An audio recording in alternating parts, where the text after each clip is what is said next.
Bonjour, bienvenue à ce 5e épisode de la série Créer son jeu vidéo avec Scratch. Donc aujourd'hui, on va faire des modifications à notre vaisseau, qui est notre joueur, pour lui donner des vies et pour qu'il puisse être endommagé par nos roches et nos ennemis. Donc un petit récapitulatif rapide. Donc, notre jeu est composé de notre vaisseau, d'astéroïdes qui tombent, de lasers qu'on peut tirer, et le dernier épisode, on a rajouté un jellyfish pour faire un extraterrestre ennemi. Donc, notre code dans le vaisseau, on a une boucle de jeu principale où on calcule les mouvements de notre joueur, on vérifie la collision avec la roche, on arrête le jeu si on touche à la roche. Et on a une autre boucle en parallèle qui nous permet de tirer des lasers avec la touche. Si la touche espace est pressée, on va créer un clone de notre laser. Puis on a un petit délai ici pour pas qu'on puisse tirer à l'infini euh, rapidement. Donc on a un petit délai pour limiter le rythme auquel on tire. Quand on crée un clone de notre laser ici, ben, le clone va sur notre vaisseau, pointe dans la même direction de notre vaisseau, joue un son, et va avancer jusqu'à ce qu'il touche le jellyfish, le bord de l'écran ou une des roches. On avait mis un petit délai très très court de 0.0001 seconde pour s'assurer que les collisions peuvent être détectées par les deux sprites. Donc si jamais mon laser touche à la roche, le petit délai donne le temps à la roche de réaliser qu'elle a aussi touché au laser. Donc si on touche une de ces trois choses-là, notre laser va se détruire. Finalement, nos roches, on les fait apparaître. Une fois qu'ils apparaissent en haut, on les initialise avec une taille, une apparence et une orientation différentes. On les fait choisir une position aléatoire, puis on les met tout en haut de l'écran. Et jusqu'à ce qu'elles soient descendues en bas d'un certain niveau ou jusqu'à ce qu'elles touchent le laser, on va les faire descendre. Même petite pause ici pour détecter les collisions de part et d'autre. Et on va supprimer le clone. Et finalement, on avait nos jellyfish qui euh, aussi ont une boucle pour les faire apparaître, vont s'initialiser, c'est-à-dire on va leur choisir une position aléatoire, leur donner 4 vies dans une variable privée, c'est-à-dire propre à chaque jellyfish. On va basculer sur le costume correspondant au nombre de vies. Donc on avait 4 vies, donc 4 costumes différents pour nous indiquer. Ils font un mouvement vers notre vaisseau spatial, donc ils s'orientent vers le vaisseau spatial et bougent, avancent. Et finalement, on vérifie s'ils sont touchés par le laser. Et si le laser les touche, alors on enlève une vie. On change le costume pour correspondre à la vie.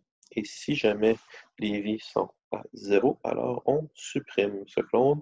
Et encore une fois, ici, on a le petit délai euh, pour laisser le temps à la collision d'être détectée. Que je devrais d'ailleurs aussi mettre ici, parce que si jamais on le détruit, on veut que le laser le détecte. Donc ça, c'est l'architecture dans le jeu. Et aujourd'hui, on va retravailler un petit peu notre vaisseau pour que le, pouvoir lui faire du dommage. Donc, on veut que les roches, au lieu de stopper le jeu directement, fassent du dommage à notre vaisseau. Et puis, même chose avec notre jellyfish ici. Donc, avant de faire ça, ce qu'on va faire, c'est qu'on va retravailler le code. Comme on a fait ici avec notre ennemi, on va créer des fonctions pour représenter ce que notre vaisseau fait. Parce que si on ne le fait pas, ça va peut-être devenir compliqué plus on avance dans le projet. Donc, si on regarde ici, déjà, on a deux principales fonctions. On a tout ce qui a rapport au mouvement, on a le déplacement et on a les collisions. Donc, on crée ces deux blocs-là. Mouvement et collision. On n'a pas besoin d'écrire du nouveau code. Ce qu'on fait, ça s'appelle refactorer, réorganiser notre code. Donc, on sait que les collisions, dans le fond, c'est ce bout de code-là. Je vais aller le mettre ici.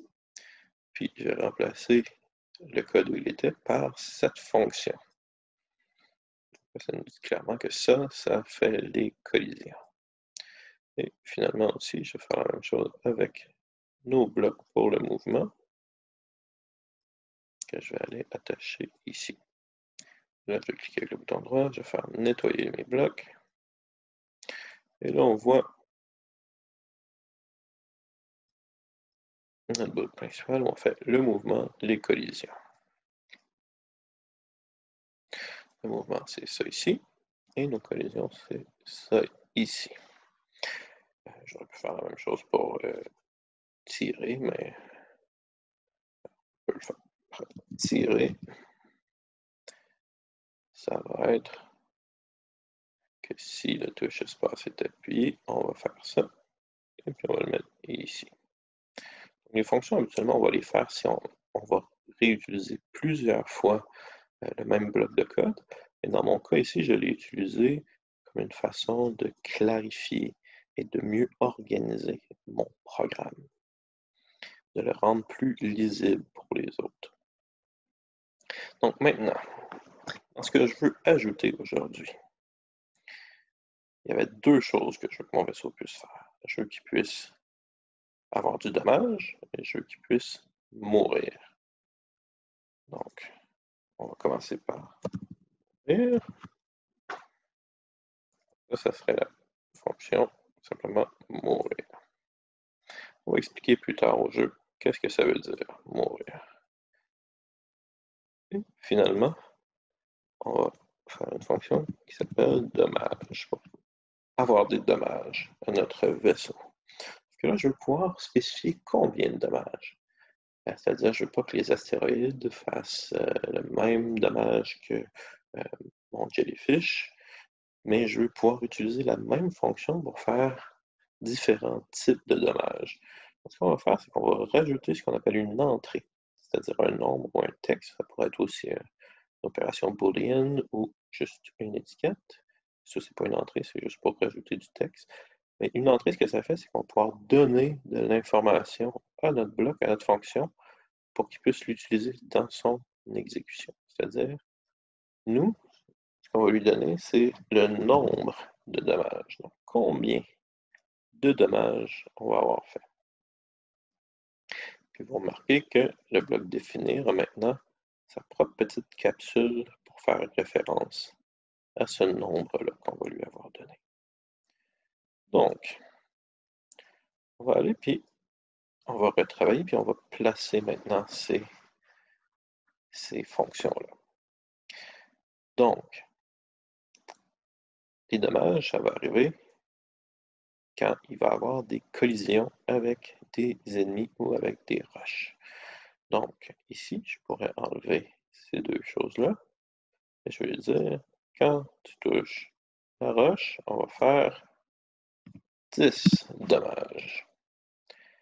Et si je touche le jellyfish, dans ce cas-ci, ça va être 25 dommages. Mourir, pour l'instant, on va laisser ça simplement à arrêter le jeu. On va faire dans des vidéos suivantes des fonctions un peu plus élaborées en fin de partie, par exemple, calculer le score, établir un leaderboard avec les scores les plus élevés, mais pour l'instant, on va simplement laisser mourir à arrêter le jeu. Maintenant, définissons. Ça consiste en quoi? Avoir du dommage à notre vaisseau. Mais habituellement, dans un jeu vidéo, on va avoir un chiffre, par exemple des vies, puis à chaque fois qu'on a du dommage, ces vies-là vont descendre. Ou l'apparence de notre vaisseau va être de plus en plus dégradée, ou d'autres façons de visuellement nous montrer qu'il y a quelque chose qui descend à chaque fois qu'on a du dommage, donc ce dommage-là s'accumule, et puis à un certain point, on va arriver où on a eu trop de dommages, et puis notre personnage, notre vaisseau est détruit ou meurt. c'est ce qu'on veut faire. Et pour représenter ça, on va avoir besoin d'une variable qu'on va pouvoir changer. Donc, on va aller créer une variable qu'on va appeler nos vies. Puis, dans le fond, à son expression la plus simple, faire du dommage, c'est simplement enlever le nombre de dommages à notre nombre de vies. C'est comme ça qu'on va l'utiliser. Par exemple, ici, on va ajouter le nombre de dommages à notre nombre de vies. Puis on va aller ici, puis on va mettre au début, disons qu'on va se donner 100 vies pour commencer. Donc l'idée, c'est que si je touche la roche, je devrais perdre 10 vies, et si je touche le jellyfish, je devrais perdre 25 vies. Donc essayons ça. Donc là, si j'arrive ici, j'arrive, boum, oh! Sauf que là, je remarque deux choses. Bon, premièrement, il y a le problème avec le jellyfish une fois qu'il m'a atteint, mais ça, on va le corriger ailleurs. On voit que mes vies ne descendent pas, elles montent, et elles montent très, très, très, très rapidement. Donc, si jamais je vais simplement essayer de toucher une roche, on voit que j'ai monté au-dessus de 100 vies avec une simple collision avec les roches. Donc, il va falloir modifier ça. Un, que les dégâts se prennent un peu moins rapidement, et deux, que nos vies ne montent pas quand on prend des dégâts, mais bien descendent. Donc, faire descendre nos vies ici, c'est relativement simple. C'est qu'il faudrait passer à un chiffre négatif, par exemple moins 10 ou moins 25. Et là, ça ferait descendre nos vies. Sauf que c'est pas très intuitif de dire les dommages sont moins 10 dégâts, moins 25 dégâts. Fait un autre petit truc facile pour transformer un nombre en nombre négatif, donc au lieu d'être 10, je voudrais moins 10, au lieu d'être 25, je voudrais moins 25, et peu importe le nombre que je mets ici, je voudrais avoir son négatif. Petit truc très, très, très facile pour ça, c'est d'aller dans Opérateur, de prendre une multiplication, de multiplier notre chiffre par moins 1. Et ça, mathématiquement, ça va avoir pour effet d'inverser le chiffre et de le transformer dans son négatif. Et s'il est négatif, ça va le transformer positif.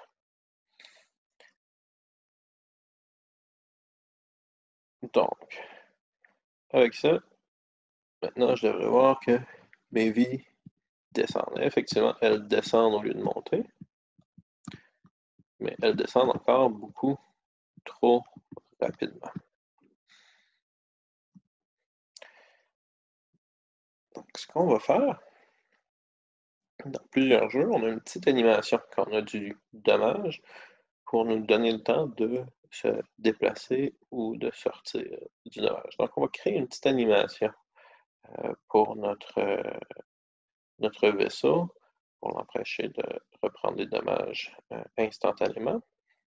On va aussi aller ici, puis rajouter notre vaisseau si jamais notre roche touche le vaisseau, ben on va vouloir qu'elle disparaisse aussi.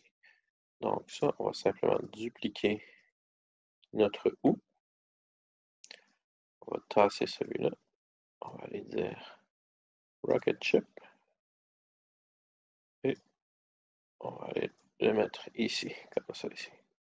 Donc maintenant, si la roche touche le laser, le Rocket Ship, ou si elle est descendue suffisamment bas, ça devrait faire disparaître la roche. Donc on va l'essayer, et puis la roche devrait simplement nous faire perdre 10 vies. Parce que là, ils nous en font perdre plus que 10, ils nous en font perdre 20. C'est un petit problème qu'on va devoir régler, qui va se régler en faisant la petite animation de notre dommage. Donc moi, ce que je voudrais, c'est que quand j'ai un dommage, je voudrais que mon vaisseau clignote pendant une fraction de seconde pour m'indiquer visuellement que j'ai eu du dommage. Et je vais aussi jouer le son boing. Donc ajouter l'effet sonore qu'on avait. On joue son point, on enlève les vies. Et ici, on va aller créer un nouveau bloc. Et on va l'appeler animation dommage. Animation dommage. Et ici, ça ici. Et l'animation de mon dommage, ça va simplement être le faire clignoter. Donc, le cacher, le montrer avec une pause entre les deux et de faire répéter ça un certain nombre de fois. On va y aller, disons, on va clignoter 5 fois, puis on va attendre 0,15 secondes entre les deux. On va voir 0,15. Si je le regarde, qu'est-ce que ça nous fait? Ça nous fait clignoter comme ça. C'est un petit peu long. Je vais essayer de faire ça. J'aime le rythme auquel il clignote, mais disons juste 4 fois au lieu de 5. Ouais, ça me semble bien. À chaque fois que je vais avoir du dommage, mon vaisseau va clignoter comme ça. Et là, parce que j'ai créé un bloc ici, ça va avoir deux conséquences.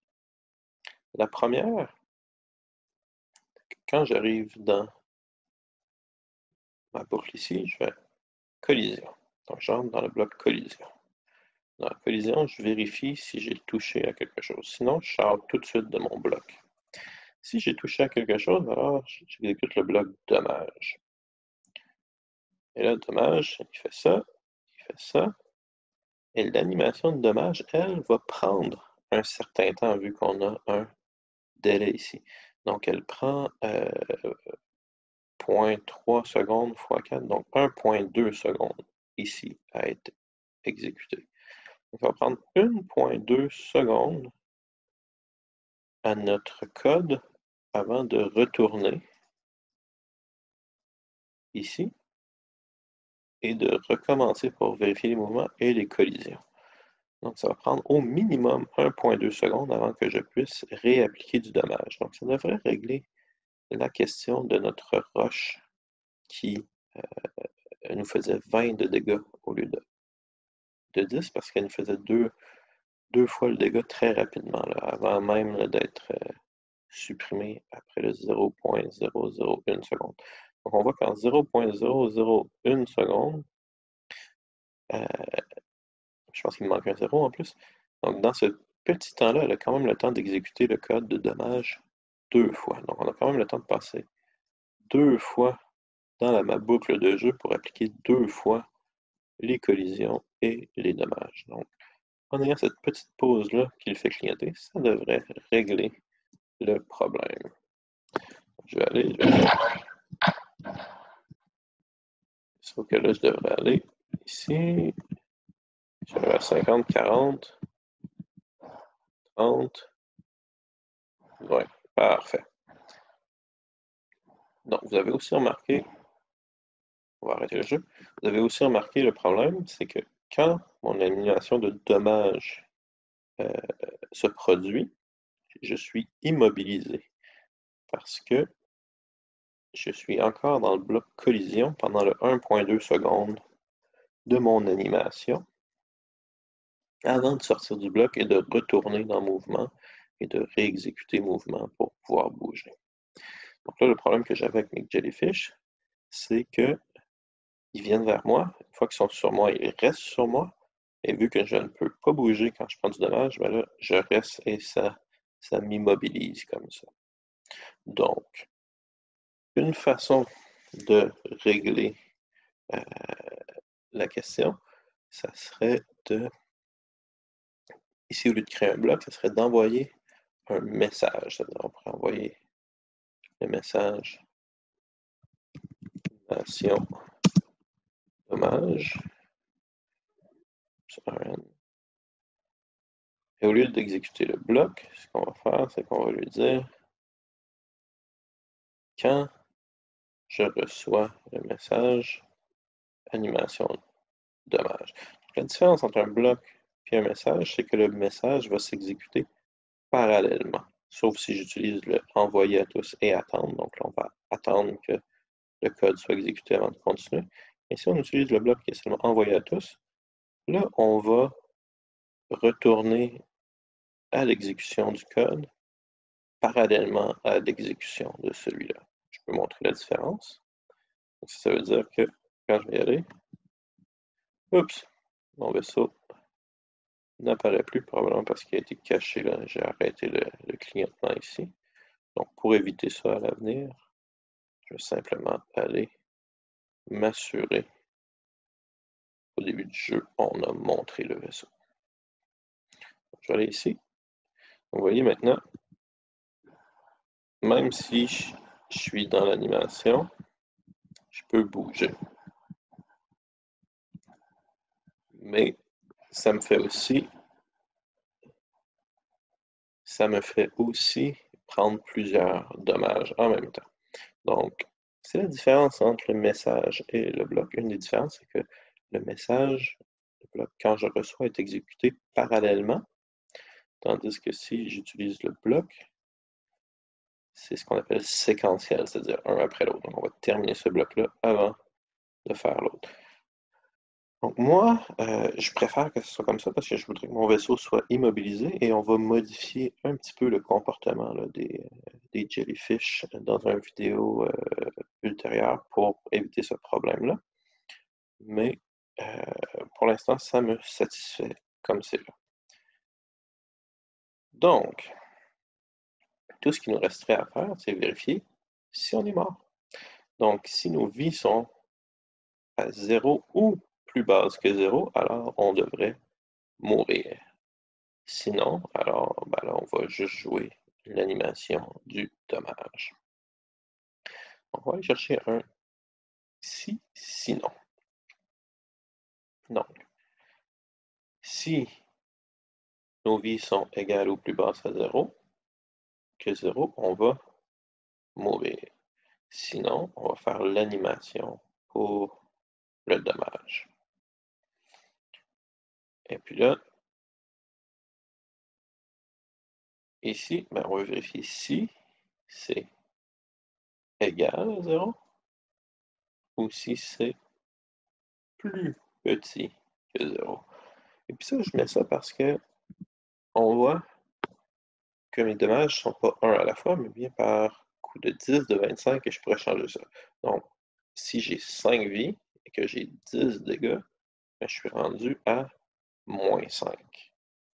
Si j'avais seulement mis, si mes vies sont égales à 0, mais moins 5, ce n'est pas égal à 0. Donc, je ne serais pas mort et j'aurais fait l'animation de dommages. Et moi, je veux que s'ils sont égales ou inférieurs. Donc, si je suis descendu en bas de 0, ben, je suis quand même mort. Donc, si mes vies sont égales ou inférieures à 0, alors je meurs. Sinon, on fait l'animation pour le dommage. Donc, je vais juste baisser un petit peu mon volume. On va l'essayer. Donc, là, je vais faire exprès de faire endommager. Donc, 90, c'est bon.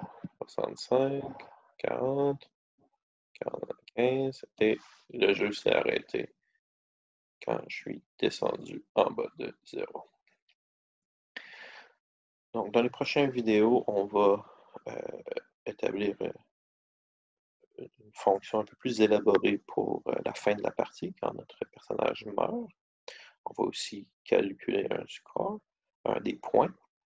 Et puis, on va complexifier un petit peu le comportement de nos ennemis pour qu'ils ne fassent pas simplement aller vers nous, mais que, dépendamment du nombre de vies qu'ils ont, ils vont adopter différents comportements. Donc, une des notions clés qu'on a vues aujourd'hui, c'est l'idée de réorganisation du code. Donc, on a changé, créé des fonctions pour rendre notre code mieux organisé et plus lisible avec des fonctions. Et c'est l'idée aussi que dans une fonction, on peut créer ce que Scratch appelle une entrée, qu'on appelle aussi un paramètre de la fonction, pour pouvoir modifier exactement comment cette fonction-là se comporte. Donc, le paramètre, on va avoir accès à ce paramètre-là à l'intérieur de la fonction. Dans ce cas-ci, c'est un chiffre que j'ai donné à ma fonction. Et puis là, j'utilise ce chiffre-là pour l'exécution de ma fonction. Ça conclut notre activité d'aujourd'hui. Merci beaucoup et au revoir.